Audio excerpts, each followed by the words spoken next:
दोस्तों, कड़ाके की सर्दियों का दौर शुरू हो चुका है, जिसका असर आप फसलों पर भी देख सकते हैं। यहाँ पर आप देखिए, मिर्च का कलर चेंज होना शुरू हो गया है और जब पाले पड़ने की शुरुआत होती है तो कई सारी समस्याएं, जैसे कि पौधों की ग्रोथ स्लो हो जाना, पत्तियों का पीला पड़ना, पत्तियों का आकार छोटा रह जाना, फूल और फल का झड़ना और फल का आकार छोटा रह जाना, ये सब आम हो जाती हैं।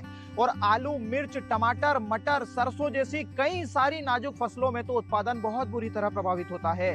लेकिन अब सवाल ये आता है कि ऐसी परिस्थितियों में किसान करे तो क्या करे? यही तो इस वीडियो में हम जानने वाले हैं। तो सर्दियों से कैसे बचाएं?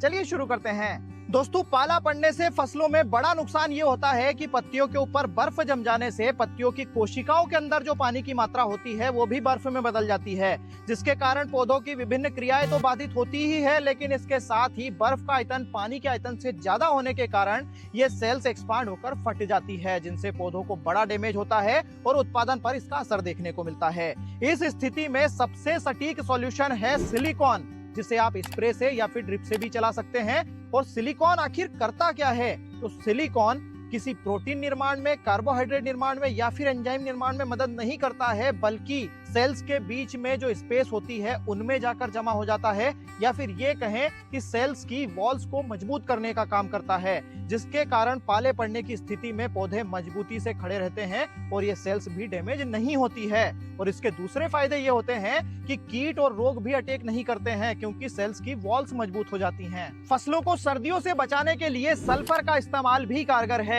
सल्फर का इस्तेमाल करने से पौधों को गर्मी तो मिलती ही है, लेकिन ये एक अच्छे फंगिसाइड की तरह भी काम करता है और तिलहनी फसलों में ऑयल सिंथेसिस में भी मदद करता है। इसे हम ड्रिप से या फिर स्प्रे के माध्यम से दे सकते हैं। चूंकि सर्दियों में मिट्टी में माइक्रो ऑर्गेनिजम्स की एक्टिविटी सुस्त पड़ जाती है, जिसके कारण पौधों को पर्याप्त मात्रा में न्यूट्रिएंट्स अवेलेबल नहीं हो पाते हैं और ग्रोथ स्लो हो जाती है।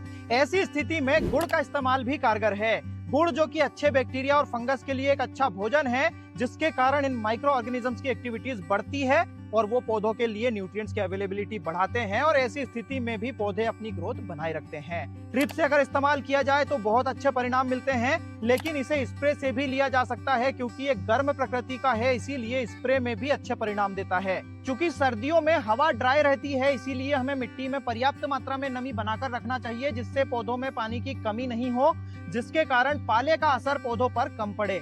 सर्दियों में मल्चिंग पेपर का इस्तेमाल भी अच्छे परिणाम देता है, क्योंकि इससे जड़ों के आसपास गर्मी बनी रहती है, जिसके कारण माइक्रो ऑर्गेनिजम्स प्रॉपर्ली काम करते हैं। इसके अलावा खेत के चारों तरफ धुआं करके भी पाले के प्रभाव को कम किया जा सकता है और ये एक पुरानी तकनीक है। अगर आप स्प्रिंकलर्स का इस्तेमाल कर सकते हैं तो रात के समय स्प्रिंकलर्स से सिंचाई करें। ऐसा करने से पाले से होने वाले नुकसान को कम किया जा सकता है। दोस्तों, ये एपिसोड अगर आपको पसंद आया हो तो अपना वैल्यूएबल फीडबैक जरूर दीजिएगा। वीडियो को लाइक और ज्यादा से ज्यादा शेयर करिएगा। धन्यवाद।